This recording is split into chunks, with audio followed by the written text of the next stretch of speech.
بسم الله.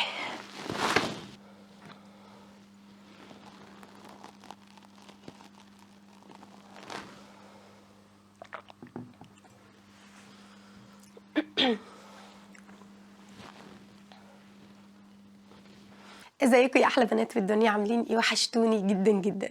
بصوا انتوا وحشتوني قوي، وكمان القعده دي والرغي والفيديوهات بتاعتنا بتاعت النصايح وحشتني قوي قوي. فالنهارده برغم ان انا تعبانه قررت اصور معاكم الفيديو ده. وبشكر طبعا اختي لان هي ادتني الفكره امبارح، مش بطريقه مباشره ولكن هي بتكلمني مكالمه تليفونيه وبتقول لي هنيدي انا محتاره اشتري ايه، واللبس كله اللي نازل لبس شويه ضيق، فقولي لي البس ازاي بنطلون بطريقه صحيحه ويكون محتشم. فالنهارده قررت زي ما افدتها ونصحتها اتكلم معاكم انتوا كمان علشان انتوا اخواتي وحبايبي كمان. فاتمنى ان الفيديو ده يكون مفيد بالنسبه ليكم. هتكلم معاكم عن قطع كتيره قوي، كل قطعه اقول لكم سلبياتها وليه لما بنلبسها بتكون ملفته، وليه انسب حاجه البنطلون، وايه مميزات اصلا البنطلون، وغير انه ليه مميزات ايه بقى اللي بيميز البنطلون اللي انا بلبسه الفتره الاخيره. يلا بينا نبدا الفيديو بتاعنا مع بعض. بس قبل ما ابدا معاكم متنسوش تعملوا ايه بقى؟ متنسوش تنزلوا تحطوا لايك للفيديو ده وتكتبوا لي تحت في التعليقات ازاي نلبس بنطلون بس بطريقه محتشمه وكمان بطريقه اسلاميه، وايه المميزات او ايه الشروط عشان نلبس بنطلون ويكون محتشم. فاكتر بنوته هتقول الشروط وهتكون منطبقه مع الكلام اللي انا هقوله على طول هنزل التعليق بتاعها ان شاء الله على صفحتي على الفيسبوك همسات هنادي، وعايزاكم كمان يا بنات تروحوا تتابعوني هناك. يلا بينا نبدا في اول حاجه، واول حاجه عايزه اتكلم معاكم عنها وهي قصتي انا اصلا مع لبس البناطيل او مع فكره ان انا البس بنطلون. فعليا انا قعدت فتره طويله ما كنتش مقتنعة إن ممكن الواحد يلبس بنطلون ويكون لابسه بطريقة محتشمة أو ما يكونش ملفت ويكون مطبق عليه الشروط بتاعة اللبس الإسلامي اللي هو فضفاض لا يشف ولا يصف. فقعدت بقى فترة طويلة كنت بلبس جيبات، كنت بلبس الجيبات دي. استني بقول لكم استني. كنت بلبس الجيبه دي دايما باستمرار وما كنتش راضيه عن شكلها بصراحه، وهي الجيبه الصك دي، عارفينها يا بنات؟ الجيبه اللي هي بتكون كده. فدي كنت بلبسها لفترة طويلة وكنت بحس بقى ان هي ملفتة، او لو حتى حاجة طويلة شوية هي بتكون واخدة شكل الجسم بالظبط، فوانتي ماشية بيبان شكل الجسم من ورا. فبيكون ملفت جدا جدا يا بنات، وما بتكونش مطابقة قوي مع اللبس الشرعي. فاول حاجه ان انا ما بطلت خالص البس الجيبه دي، لان فعلا من الحاجات اللي بتكون ملفته جدا من غير ما بتحسي انتي لابسه جيب، بس فكره ان الجيب هنا واخده شكل الجسم بالظبط، فهي من الحاجات السيئه جدا. وتاني حاجه لانها وانتي ماشيه برضو بتترفع من على رجليكي، ورجليكي اوقات بتكون باينه، فدي لا ما نلبسهاش. تاني حاجة بقى نرجع لها وهي الجيبة البليسيه شوية، وهي طبعا دلوقتي بقت مشهورة جدا وبقى في بنات كتيرة جدا بتلبسها، وانا شخصيا قررت اجيبها لما لقيتها في استايلات كتيرة جدا منها. وهي الجيبة البليسيه دي معروفة جدا، في منها طبعا الصيفي وفي منها الشتوي. بصوا بقى يا بنات، انا فعليا جبت الجيب دي لبستها مرة واحدة بس واتركنت عندي في الدولاب.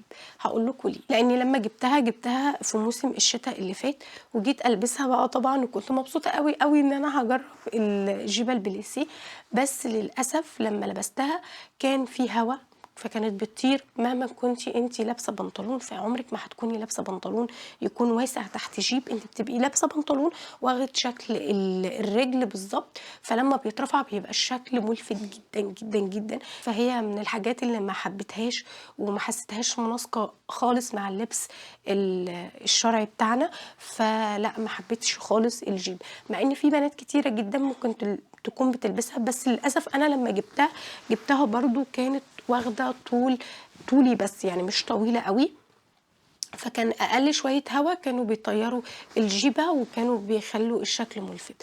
وعايزة أقول لكم إن أنا في مرّة اتخانقت خناقة كبيرة جدًا أنا ومحمد بسبب الجيبة البليسيه دي، فقررت خالص أو قررت إن أنا مش هالبسها يعني وما فكّرتش إن أنا ممكن أجيب جيبة بليسيه مرّة تانية. فدي من الحاجات برضه اللي حاسة إن عيوبها أكتر من مميزاتها. بيبقى شكلها شيك أوي في اللبس، بس لو ما عرفناش نتعامل معاها فعلًا بتكون ملفتة جدًا، جدًا. نيجي بقى لتالت حاجة، وتالت حاجة ده بنطلون أنا كنت بالبسه أيام المدرسة، ورجع الموضة بتاعته مرة تانية وجبته برضه، بس بصراحة بقيت ألبسه في البيت. ما بقيتش باحب ألبسه يعني برّه البيت، لإن بقيت باحس برضه إن هو ملفت، وهو البنطلون الجينز اللي بيكون واخدين بالكم يا بنات إن هو ضيّق من فوق، بيبقى ضيّق من هنا كده ولكن هو واسع بس من تحت.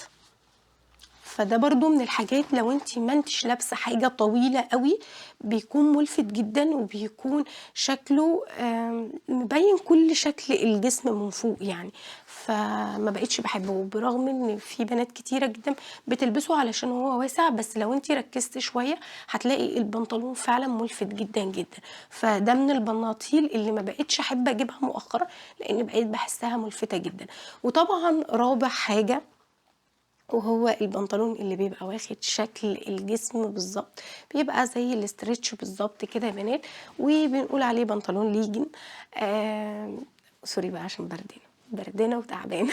فالبنطلون ده من الحاجات السيئة جدًا، جدًا، وما بيكونش يعني مطابق مع لبس الحجاب. أنتِ لابسة حجاب ومحجبة وربنا أنعم عليكِ بالحجاب، فلازم تلبسي معاه اللبس اللي يكون بيخلّي شكلِك حلو في النهاية. وعلى فكرة يا بنات عمر ما كان اللبس الواسع بيخلّي شكلِك مش حلو، كل الفكرة بس إن هي مع التجارب بتعرفي إيه المناسب ليكِ وإيه اللي مش مناسب.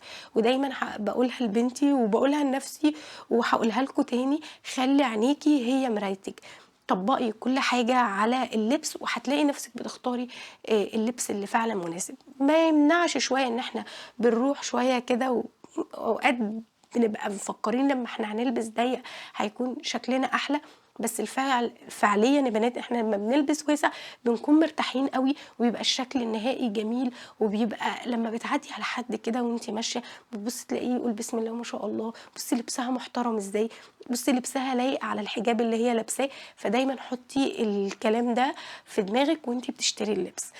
آجي بقى لآخر حاجة وأنا هاقول لكم ليه اخترت البنطلون اللي هاكلمكم عنه، برغم إن يعني قبل ما أجرّبه كنت واخدة عنه فكرة إن لازم تلبسي عليه حاجة قصيّرة علشان يبقى شكله حلو، لإني دايمًا كنت باشوف البنات بيلبسوه بالطريقة دي. فخلّوني أقول لكم إزاي تلبسي بنطلون بطريقة إسلامية وكمان محتشم.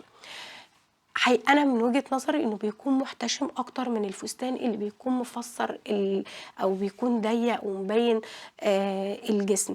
فدايمًا افتكروا فضفاض لا يشف ولا يصف، يعني ما يكونش خفيف، يكون واسع. وأعتقد إن ال3 شروط دول منطبقين مع البنطلون اللي أنا اشتريته. هو ده شكل البنطلون يا بنات، أنا جِبت طبعًا منه الأبيض والأسود زي ما أنتم شايفين كده، ده الأسود وجاي من هنا كده نازل قطعة واحدة، زي ما هو من فوق زي ما هو من تحت، واخدين بالكم؟ نازل كده قطعة واحدة. فأولًا واسع جدًا، جدًا، مش مبيّن أي حاجة من جسمِك، مش مُلفت، تقدري إن أنتِ تلبسي عليه حاجات كتيرة جدًا. فأنا لمّا جيت أجيب منه بصراحة وجرّبته حبيته جدًا، لإني حسيته مريح، حسيته محتشم جدًا، وحسيته كمان إن هو بيخلّيني بجد أقدر أختار لبس كتير ألبسه عليه، وفي نفس الوقت بيكون شكله محتشم أو شكله محترم كمان. فبجد يا بنات البنطلون ده من الحاجات الحلوة جدًا، وده مش إعلان لإن أنا أصلًا شارية البناطيل دي وخرجت بيها كتير أوي، وجرّبتها في لبس كتير أوي. ولمّا أختي أصلًا كلمتني رشّحت لها البنطلون ده بشدة، لإنه فعلًا محترم جدًا، ولإنه فعلًا هيدّيها نتيجة إن هي تلبس كل الحاجات اللي هي نِفْسها تلبسها. وبرضه يا بنات لمّا تيجوا تجيبوا تيشيرت أو تجيبوا جاكيت أو تجيبوا أيًا كان القطعة اللي من فوق، حاولوا إن أنتم تجيبوها واسعة، صدقوني فكرة ان انتوا تلبسوا حاجة واسعة دي هتكون شكلها حلو جدا ومحترمة جدا. فبجد هو ده البنطلون يا بنات، قد ايه هو كأنك لابسة جيبة واسعة، كأنك لابسة فستان واسع مش مقسم الجسم، تقدري تلبسي عليه بليزر، تقدري تلبسي عليه تيشيرت، تقدري تلبسي عليه حاجات كتيرة قوي. وده اللي منطبق عليه الثلاث شروط اللي انا قلته لكم، اللي هو فضفاض لا يشف ولا يصف، يعني خامته تقيلة جدا.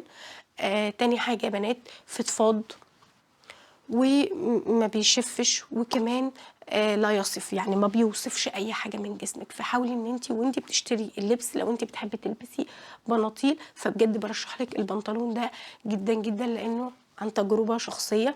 وقد ايه انا مبسوطه قوي ان انا الفتره الاخيره بلبس على قد ما اقدر لبس يكون واسع ويكون محتشم.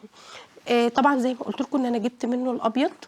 الابيض منه مش يعني مش شفاف، بالعكس خامته تقيله قوي. بصوا مهما حطيت ايدي تحت مش مبين اي حاجه، مش شافف اللي تحته، فانت مش محتاجه اصلا تلبسي معاه بنطلون. وده هيديكي اختيارات كتيره قوي يا حبيبتي ان انت تلبسي كل اللي نفسك فيه، ويبقى شكلك شيك وقمر، وفي نفس الوقت ما تكونيش ملفته، ما تكونيش مبينه حاجه من جسمك، ما يكونش ضيق عليكي. كلمتكم عن الحاجات اللي انا جربتها، بس طبعا في انواع كتيره جدا من البناطيل اللي ما بتناسبش خالص مع الحجاب وما بنطبقش عليها الثلاث شروط. ودايما حطي في بالك ان انت كل ما هتوسعي اللبس بتاعك كل ما هيبقى شكلك احلى بكتير من اللبس الضيق. فلو انت بتساليني هنادي انت بتلبسي بنطلون، هرد واقول لك بلبس بنطلون، بس بطبق عليه نفس الشروط اللي بطبقها على اي لبس انا بلبسه. مش معنى ان انت بتلبسي بنطلون ان انت كده مش لايق مع الحجاب بتاعك. اقول لكم على موقف صغير ما كنتش حابه اتكلم فيه، بس لازم اقوله لكم علشان تقولوا لي انتوا اقتنعتوا بفكره ان انت تلبسي بنطلون بس بطريقه محتشمه وهو البنطلون الواسع. وعايزه اقول لكم على حاجه برضو، البنطلون ده لو احنا لبسنا معاه حاجه ضيقه من فوق قوي ودخلنا، يعني في بعض البنات بتلبسه بطريقه معينه كده، وهي ان هي تلبس حاجه ضيقه وتكون قصيره جدا على البنطلون، فبيكون جسمها من فوق بيكون ملفت. البنطلون بيكون واسع من تحت ولكن الجسم من فوق بيكون ملفت جدا جدا. انا لما هنا بكلمكم عن البنطلون بكلمكم ان التيشيرت نفسه يعدي الجزء ده كله، يعني اللي هيبان من البنطلون في النهايه هو ده الجزء ده. فما تحاوليش تلبسي برضو حاجه قصيره تكون ضيقه من فوق وتقولي انا كده لابسه البنطلون بطريقه محتشمه او بطريقه اسلاميه. لا، حاولي ان انت على قد ما تقدري وانت بتشتري التيشيرتات بتاعتك او الجواكت بتاعتك تجيبيها طويله شويه. وصدقيني في النهايه اصلا بيكون شكلك حلو قوي لما بيكون التيشيرت او الجاكيت طويل. فده من الحاجات برضو اللي حبيت اقول لكم عليها قبل ما اختم معاكم الفيديو.